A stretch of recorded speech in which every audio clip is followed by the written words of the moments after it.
Esto es Nexonomic, el espacio donde unimos a las personas con la economía. Yo soy Lucas, su presentador, un gran apasionado de la economía, y te invito a quedarte a ver la entrevista de hoy.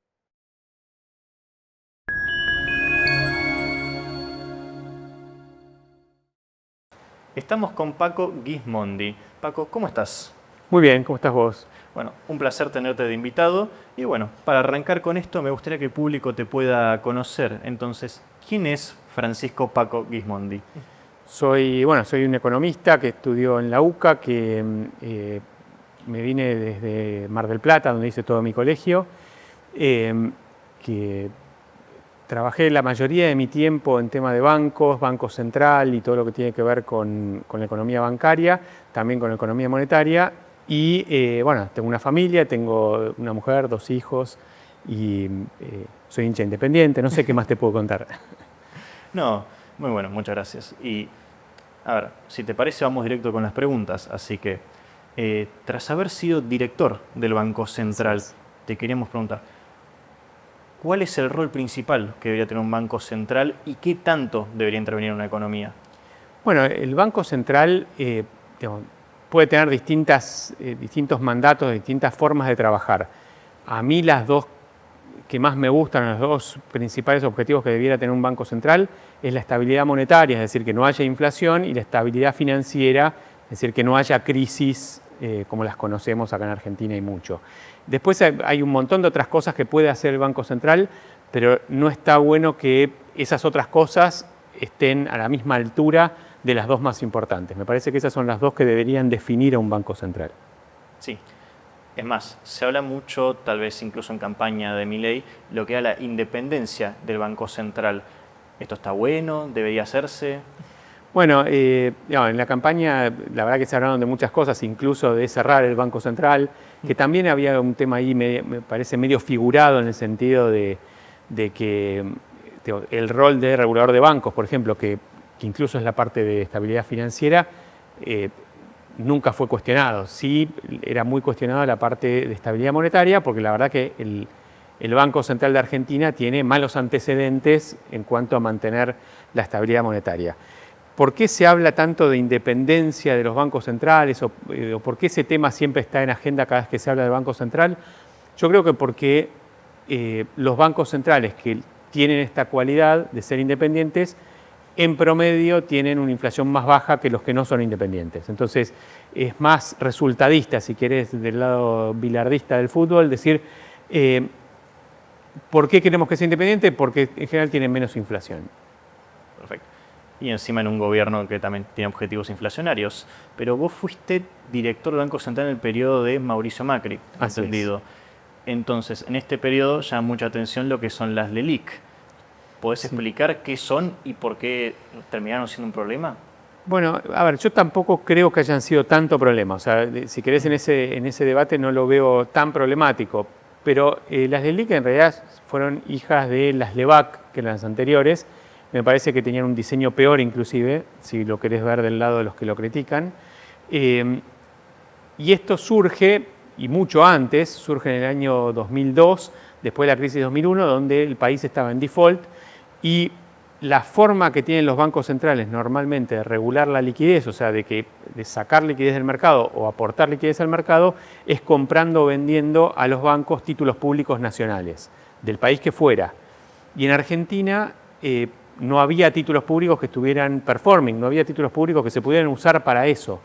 Entonces se inventaron las LEVAC con idea de que haya un título que emite el Banco Central, en ese caso no estaba en default, entonces podía emitir títulos que los bancos podían comprar y venderle al Banco Central y comprarle al Banco Central, y la tasa de interés la pagaba el Banco Central. Me parece que cuando surgen eran necesarias. A veces, hoy es necesario tener un título así en el Banco Central, posiblemente no. O sea, hoy los bancos pueden operar con títulos públicos nacionales porque el país salió del default y hoy los títulos se pagan. Entonces, mientras esté esa condición y mientras se pueda, la verdad que es indiferente o hasta diría mejor que se haga con títulos públicos nacionales. Pero en ese momento, cuando se iniciaron las LEVAC, no había títulos públicos nacionales y el Banco Central tuvo que salir a emitirlos como necesidad. Después, hay un montón de cuestiones de diseño que se podrían criticar. Por ejemplo, el que si lo podía comprar el público en general, eso eran las LEVAC, no las LEDIC.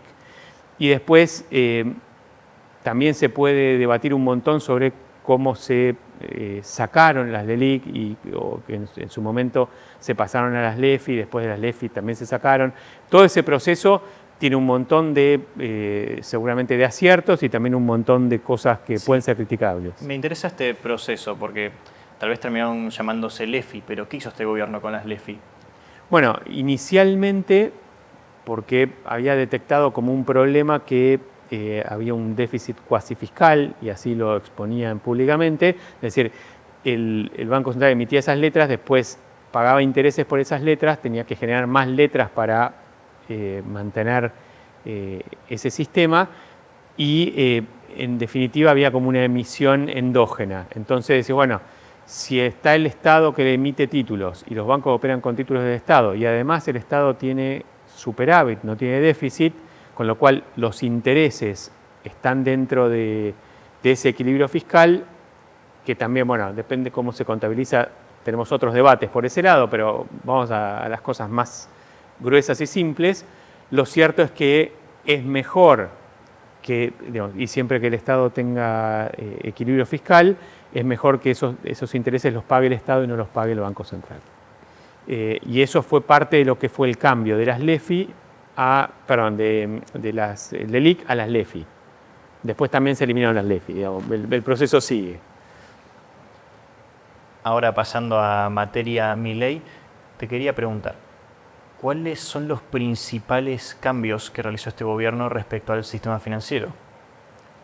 Bueno, a ver, el principal cambio para el sistema financiero, y es algo bastante relevante, es la vuelta, aunque sea gradual, a la estabilidad macroeconómica.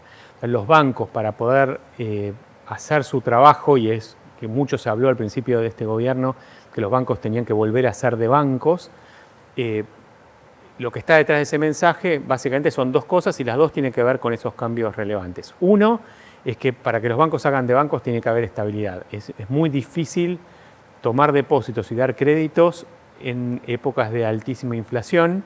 Entonces, cuanto más estabilidad tengamos, y estamos tal vez todavía a mitad de camino de esa estabilidad, pero estamos bastante avanzados en esa mitad de camino, y entonces se vio rápidamente cómo los bancos, en la medida que se empezó a estabilizar la economía, empezaron a dar mucho más créditos. Y por otro lado, los bancos, bueno, hay una cosa en el medio que pasó en abril del 2025, que fue la apertura del cepo. Me parece también la apertura del cepo, aunque sea para personas, pero eso también libera un montón de cosas y eso favorece a los bancos. Y la segunda gran reforma, por llamarlo así, porque no hubo realmente reformas, las normas bancarias fueron más o menos las mismas. Lo que pasó fue que el gobierno empezó a retirarse de usar a los bancos como fuente de financiamiento. Esto que cuando pasa del financiamiento de los bancos del sector privado al sector público, lo llamamos crowding out. Esto podríamos llamarlo crowding in. Es cuando el gobierno se retira, y esto tiene que ver con también el equilibrio fiscal. El gobierno no es una aspiradora de dinero para pagar sus cuentas, entonces no le pide tanto financiamiento a los bancos y libera ese financiamiento y los bancos pueden prestarlo. Entonces, cuando el gobierno decía, bueno, los bancos tienen que hacer de bancos, me acuerdo que del lado bancario siempre se respondía, estamos felices de hacer de bancos. O sea, ¿qué más quiere un banco que hacer lo que está acostumbrado a hacer, lo que sabe hacer, lo que fue llamado a hacer por la economía, que es tomar depósitos y dar préstamos? Y eso es lo que empezaron fuertemente los bancos a hacer a partir de mediados de 2024. Y de hecho, si tomamos mediados de 2024 hasta tercer trimestre del año pasado, el crecimiento del crédito es inédito. O sea, no hay registros cercanos, y cuando hablo de cercanos digo en los últimos 30 o 40 años, de un crecimiento del crédito de la magnitud que tuvimos. Así todo, todavía nuestros bancos son muy pequeños si los comparamos con el tamaño que tiene el sistema bancario en nuestros países vecinos. O sea, todavía nos falta muchísimo. Sí, pero para enfatizar, ¿A qué se debe esta vuelta al crédito y qué debería hacerse para incluso potenciarla aún más? Bueno, a ver, como te decía, pasamos de menos de 5 puntos del PIB de crédito a más del 12%. Eso es un montón en tan poco tiempo. Lo que se necesitaría para pasar al escalón siguiente, que tal vez sería parecernos más a Brasil, a Uruguay, no digo Chile porque Chile está arriba del 100%, o sea, está muy lejos, pero para parecernos a Brasil, a Uruguay, a Perú, lo que tendría que pasar es mayor estabilidad económica. Por ejemplo, hay un tema crucial que es las tasas de interés. Cuando el crédito se paró o tuvo alguna dificultad para seguir creciendo, que es lo que pasó con las turbulencias del periodo electoral del año pasado. Ahí las tasas se fueron muy arriba y con tasas tan altas hubo problemas en la oferta y problemas en la demanda de crédito. Y acá, estando en una facultad que también tiene digamos, la parte de ciencias económicas, la verdad que lo podemos entender bien. El crédito funciona, y hoy acá remarco la oferta y la demanda, con estabilidad. Y cuando tuvimos ese pico de tasas de interés, el crédito se retrajo. Los bancos no querían prestar y la sociedad no quería tomar créditos. Ahora estamos empezando a desandar ese camino de a poco y yo, por ejemplo, cuando en clase digo algo de cuándo ganan más los bancos, cuando las tasas bajan o cuando las tasas suben. Y la respuesta es que los bancos les va mejor cuando las tasas bajan. Y también, eventualmente, si no tuvieran que bajar o subir, cuando son estables. Cuando las tasas suben mucho, a los bancos les va mal. Y entonces, ahora que estamos teniendo el proceso de reversión de esas tasas, que están bajando las tasas, se empiezan a generar de nuevo las condiciones para la vuelta del crédito. Entonces, ¿qué es lo que se necesita? Que las condiciones sean estables, eso están siendo estables, y que la economía esté lo más estable posible. En estabilidad, el financiamiento para las pymes, para las personas, crece. Hablando de estas condiciones, antes mencionaste la liberación del cepo, que en realidad es una liberación parcial. Bueno, primero, ¿qué significa esto y qué debería pasar para que se libere completamente? Bien, bueno, sí. Lo que nosotros llamamos cepo son las restricciones a comprar y vender dólares, y también hablamos de dólares porque es de cualquier otro tipo de moneda, ¿no? Pero es una condición anormal de la economía. Cuando miramos las economías del mundo, la gran mayoría no tiene cepo. ¿Por qué aparece ese cepo cambiario? Uno podría decir por restricciones externas, o más bien diría porque el tipo de cambio estaba a un nivel cuando eso se puso que si seguía libre podía tener un shock tan fuerte, una suba tan fuerte que podría ser muy disruptivo en la economía. Entonces, en general aparecen los cepos cuando faltan dólares o cuando la economía no tiene la capacidad suficiente para generar moneda extranjera. Eso yo diría está cambiando, eso ya está corrigiéndose. Hoy tenemos en Argentina, hasta tenemos algún debate si no podríamos tener lo que llaman la enfermedad holandesa, todo lo contrario, es decir, que nos puedan llegar a sobrar dólares en el futuro. Entonces, ¿qué tendría que pasar para que la economía vaya a un sistema cambiario normal sin cepos? Bueno, tendríamos que creernos que eso va a pasar en el futuro, que vamos a tener un excedente de moneda extranjera, de dólares, y que no va a hacer falta restringir que nadie esté comprando o vendiendo. Yo no creo que eso vaya a pasar pronto. Creo que todavía el cepo para empresas va a seguir por un buen tiempo, porque lamentablemente en Argentina tenemos idas y vueltas. Podríamos llamar, no sé, a la Calvo los stop and go, o que haya una condición externa que haga que esto tenga shocks fuertes, que entren y salgan dólares, pero en realidad también tenemos dudas de nosotros mismos. O sea, si no sabemos cómo van a ser las condiciones económicas del próximo gobierno y si no sabemos quién va a ser el próximo gobierno, o sea, si todos supiéramos que el gobierno va a ser este mismo o que va a ser un gobierno que se parezca a este en un montón de condiciones, vamos a pensar para un lado. Si podría ocurrir que cambie el gobierno y que el que venga haga todo lo contrario, como es el péndulo argentino, que vamos y venimos, obviamente podemos tener serias dudas de que esas condiciones se pueden mantener mucho tiempo y entonces es probable que, siendo cauteloso, el gobierno mantenga esto hasta que se cerciore de que estas condiciones que son esperables se mantengan por mucho tiempo. O sea, yo creo que las condiciones se empiezan a cumplir, pero todavía los argentinos no creemos en nosotros mismos como para que eso vaya a pasar el día de mañana.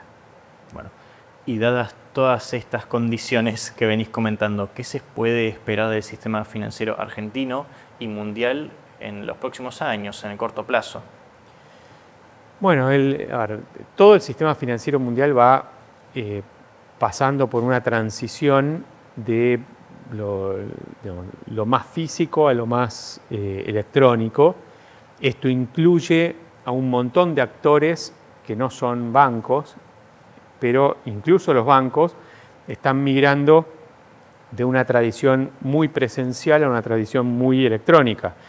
Y acá aparecen un montón de actores que son las creo que mal llamadas criptomonedas. Yo prefiero llamarlos criptoactivos porque la verdad que como monedas nunca han funcionado.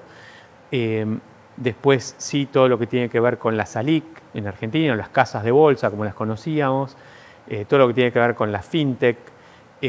Hay un montón de otros actores que entran al sistema tradicional bancario y en la medida de que hagan cosas distintas, posiblemente no agreguen mucho riesgo, y en la medida que hagan lo que se llama el shadow banking o el banco en las sombras y empiecen a tomar distintos riesgos que se parecen a los bancarios, podría haber como una asimetría regulatoria entre lo que hacen los bancos muy regulados y lo que hacen los no bancos, pero que hacen cosas parecidas, poco regulados. Y eso está, ese debate claramente está en Argentina y ese debate también está en todo el mundo. O sea, es un debate de cómo se regula sin frenar la innovación a todos estos nuevos actores en la medida que se parezcan a lo que hace un banco. Si no se parecen a lo que hace un banco, me parece que la regulación no habría que mirarla con tanto detenimiento, pero en la medida que se parezca a lo que hacen los bancos, tal vez sí. Sí, y en este caso de la fintech, como puede ser Mercado Pago, que se parece mucho a lo que es un banco, ¿cuál es el rol que van a tomar frente a la competencia a los bancos? Bueno, Mercado Pago entiendo que ya pidió su licencia de banco y debería pronto ser un banco más, con lo cual me parece que tal vez no es el caso paradigmático que tenemos que revisar. O sea, yo entiendo que está en ese proceso y que va a ser pronto banco, pero en el caso de la fintech en general, me parece que la divisoria de aguas está en si hace lo que se llama intermediación financiera, es decir, si toma recursos del público para tomar riesgo propio o no toma recursos del público para tomar riesgo propio. Y el público no es solamente el que pone su plata en una billetera virtual, sino también el que hace un montón de otras actividades que la gran mayoría de las fintech tienen y que en la medida que sea, a ver, si yo tomo lo que es la definición de una billetera virtual pura, no hace intermediación financiera. Ahora, si esa billetera virtual deja de ser pura y empieza a hacer un montón de otras actividades, bueno, hay que revisar con cuidado si eso se está metiendo en ese negocio que es tan particular y tan riesgoso y que ha traído tantos dolores de cabeza en el pasado, por lo que aparece la regulación en Argentina y la regulación internacional, o no, lo que está haciendo es algo completamente nuevo, distinto y que no está tomando plata del público para tomar riesgos. Bueno, esa es la divisoria de aguas y eso es lo que hay que mirar con mucho detenimiento y supongo que todos los reguladores en el Banco Central de Argentina, en la CNB, lo están mirando y estoy seguro que lo están mirando y los reguladores internacionales en Basilea también lo están mirando. ¿Y las criptomonedas o criptoactivos, como llamaste, siendo que no son monedas según tu interpretación, cuál sería también su rol en el sistema financiero? Bueno, son reservas de valor, tienen una parte que se puede parecer a una moneda, o sea, tienen algunas características que se pueden parecer a una moneda, pero pensá que con la volatilidad que tienen, tienen ciertos problemas para hacer unidad de cuenta, por ejemplo. O sea, hay cosas que las monedas tienen como condición desde que no eran monedas. O sea, estamos hablando en la historia, el hombre usó monedas en muchos periodos antes de acuñar monedas como las conocemos. Por ejemplo, en algún momento se hacía con sal y distintos activos que eran usados para intercambiar bienes con menos fricción. Las criptomonedas, mal llamadas para mí criptomonedas, tienen ese problema, que no tienen todas las características que pediríamos para que sean moneda. Hay una excepción, que son las stablecoins, que de alguna manera salvan esa volatilidad si confiamos en ellas, siendo que en realidad guardo una moneda de verdad y te doy un token o te doy algo que vos puedas operar libremente, pero si vos querés te doy la moneda que tengo guardada. En la medida que confiemos que tiene un encaje, por decirlo así, del 100%, que están guardando esa moneda en algún lado, y por supuesto están haciendo alguna rentabilidad con esa moneda que es digamos, el motivo por el que existen, ahí sí las podríamos llamar monedas. Todo lo demás me parece que es un activo de bastante riesgo en el que todos podemos invertir, que eventualmente nos pueden llegar a servir para intercambiarlo por algo, pero de una manera que no es tan eficiente. Entonces, a ver, hay motivos bastante saludables por los que existen esos criptoactivos y otros motivos que no son tan saludables. Es una forma mucho mejor para ocultar bienes.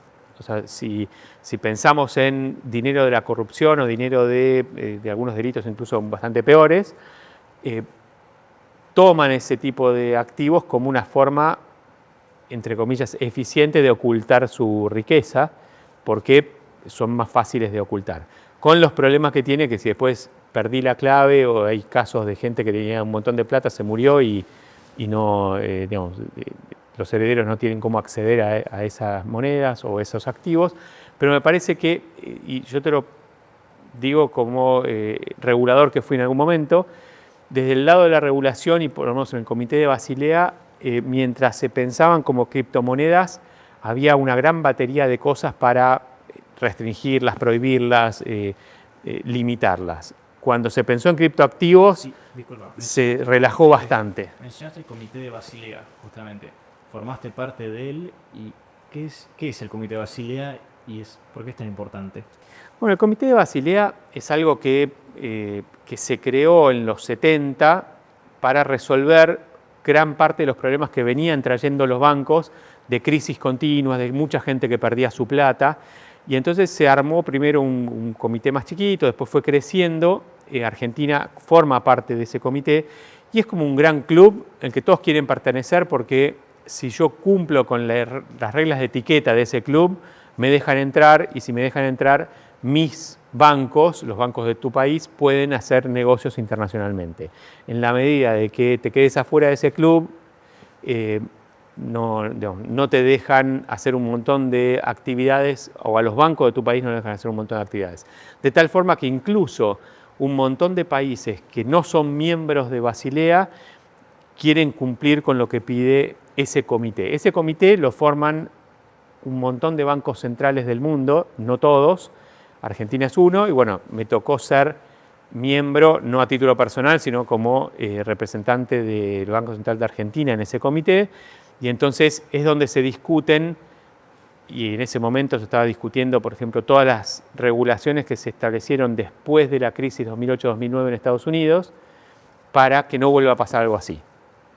Entonces es un lugar donde los reguladores de todo el mundo de bancos tratan de ver cómo hacen para que ese riesgo de crisis bancaria sea mucho menor, y en caso de que ocurra, los costos sean menores.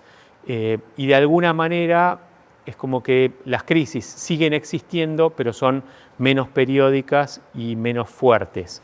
Entonces eso es, me parece, un buen trabajo estos 50 años de ese regulador internacional que fue dando consejos, porque de alguna manera nadie está obligado a hacer lo que dice Basilea, pero esos consejos son muy bien tomados para regular y reducir los riesgos en tu país.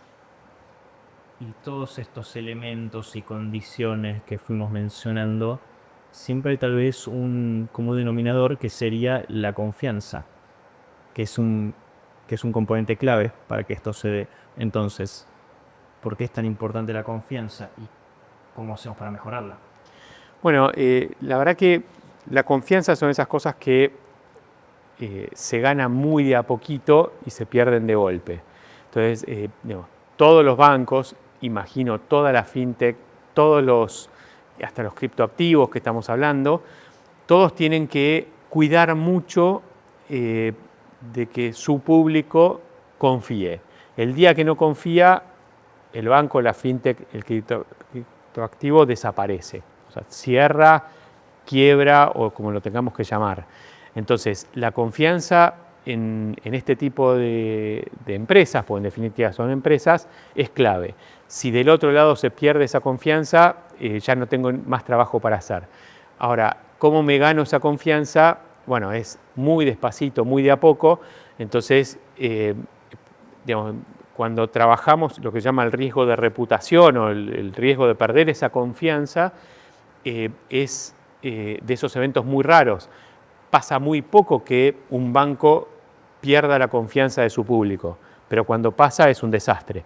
Entonces, digamos, cada día es como que el que está dentro de un banco está pensando en que esa confianza siempre se mantenga y se están haciendo cosas para que esa confianza se mantenga. Y por eso también muchas veces cuando uno ve la regulación bancaria, tanto del país como la internacional de Basilea, los bancos no están muy a gusto con que lo regulen tanto, pero por otro lado saben que tener ese sello de calidad genera un poco esa confianza. Esa confianza hoy no está tan atada a la regulación. De hecho, hay un montón de empresas que hacen actividad financiera, no están tan reguladas y sin embargo hoy tienen confianza o tienen la confianza del público. El tema es que esa confianza la va construyendo cada uno y todavía hasta que no haya una regulación que dé ese certificado de calidad, esa confianza también podría ser un poquito más volátil. Entonces me parece que es 99% trabajo interno de cada empresa que pueda conseguir esa confianza y ese 1% que te da el que alguien también lo esté mirando desde afuera, que puede ser un regulador o puede ser el mercado. Muchas gracias, Paco, por participar de este espacio que conecta a la economía con las personas. Y muchas gracias a la Facultad de Ciencias Sociales y de Ciencias Económicas por auspiciar este espacio. Y bueno, los invito a seguirnos en todas nuestras redes para que se enteren más de esta entrevista y de próximas.